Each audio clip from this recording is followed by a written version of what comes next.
Hi friends, कसे आहेत तुम्ही सगळे? तर आज आपण अशी पुरी बघणार आहोत जिला भाजीची पण गरज नाही. तर आपण एक हेल्दी पुरी बघणार आहोत. ती तुम्ही नाश्त्याला किंवा टिफिनमध्ये वगैरे किंवा लहान मुलांना वगैरे तुम्ही ही देऊ शकता. किती चटपटीत अशी ही पुरी आहे.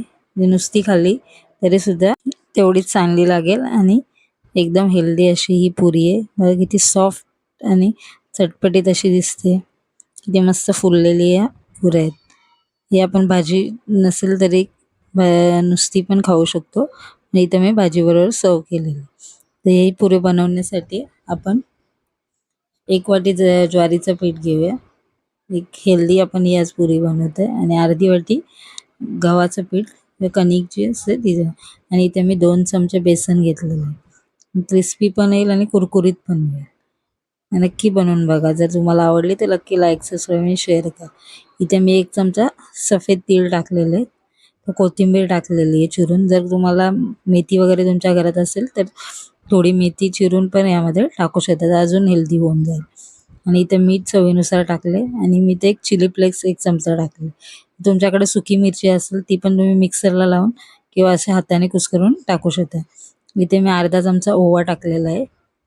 आपली तिखट मीठ अशी वेगळीच ही पुरी तयार होईल. 1 चमचा कसुरी मेथी टाकली. ह्याच्यामध्ये जर तुम्हाला लाल तिखट आणि धने जिरे पूड वगैरे टाकायची असेल तर टाकू शकता. ते अजून चटपटीत होईल आणि अजून टेस्टी लागेल. याच्यामध्ये आता मी थोडे थोडे पाणी ॲड करून पण असा मस्तपैकी पिठाचा गोळा तयार करून घेणार आहे. ही आपली हेल्दी पुरी असल्यामुळे तुम्ही मुलांना डब्यात पण देऊ शकता आणि मुलं पण चांगले मस्तपैकी पुरी आहे म्हणून खाऊ शकतात. तर भाजीची पण गरज नाही एवढी चांगली. त्याच्यामध्ये मेथी वगैरे चिरून घातली तर आपल्याला भाजीची पण वेगळी गरज नाही लागणार. मग अशी पण नुसती ही पुरी तुम्ही खाऊ शकता. हे बघा मस्तपैकी आपला गोळा तयार झालेला आहे. म्हणून त्याच्यावर मी 1 चमचा तेल टाकलेलं आहे आणि 2 मिनटं असे थोडा वेळ मळून घेतलेले आहे. अशा पद्धतीने चांगला गोळा मळून घ्या. म्हणजे कसं पुरी बनवताना आपल्याला तडा वगैरे जाणार नाही पिठाला. मस्तपैकी असा आपल्या पुऱ्या होतील. तिथे मी 5 मिनिटासाठी रेस्ट केलेलं आहे बघा आणि याचे मोठे गोळे केले. जर तुम्हाला छोट्या छोट्या पुऱ्या करायच्या असतील तर त्या पण तुम्ही करू शकता छोटे गोळे करून. किंवा तुम्हाला मुलांसाठी डब्यासाठी वेगळ्या शेपच्या कोणत्या जर कटर असतील तर त्या साईजच्या पण पुऱ्या तुम्ही करू शकता. इथे मी गव्हाच्या पिठामध्ये थोडं पिठाचा गोळा घोळून घेतलेला आहे आणि याची मोठी चपाती रोल लाटणार आहे.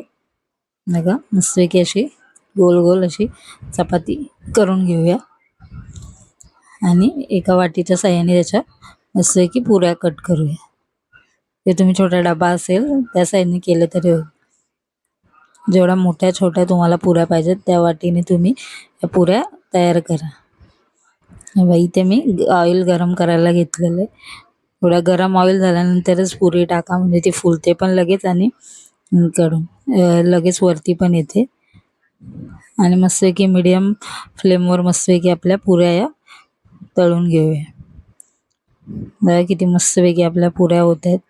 जसं की गोल्डन फ्राय करून दोन्ही साईडून अशा पुऱ्या तुम्ही कोणत्याही भाजीबरोबर सर्व करू शकता किंवा अशाच मुलांना डब्यात वगैरे देऊ शकता. सकाळी नाश्त्यासाठी पण हे आपण बनवू शकता.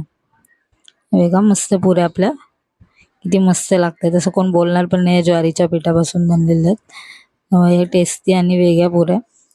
जर तुम्हाला आवडल्या तर नक्की करून बघा आणि माझ्या चॅनलला लाईक, सबस्क्राईब आणि शेअर करा. बघा किती मस्तपैकी आपल्या गोल्डन पुऱ्या मस्त फुललेल्या आपल्या रेडी होत आहेत. एकदा बनवलं तर नक्की तुम्हाला परत बनवू शकता. याच्यामध्ये तुम्ही अजून कोणते भाज्या वगैरे मुलं खातात तर टाकू शकतात. ते बघा मी त्रिकोणी चौकोनी असे आकार दिले होते. यापासून 15 ते 20 पुऱ्या तयार होतात आपल्या या पिठापासून. नाही बघा मस्तपैकी फुललेल्या अशा पुऱ्या आपल्या रेडी झालेल्या आहेत. मग कोणत्याही भाजीबरोबर किंवा अशाच नुसत्या सॉसबरोबर किंवा मुलांना अशाच नुसत्या खायला दिल्या तरी त्यांना आवडतील. नक्की एकदा ट्राय करून बघा.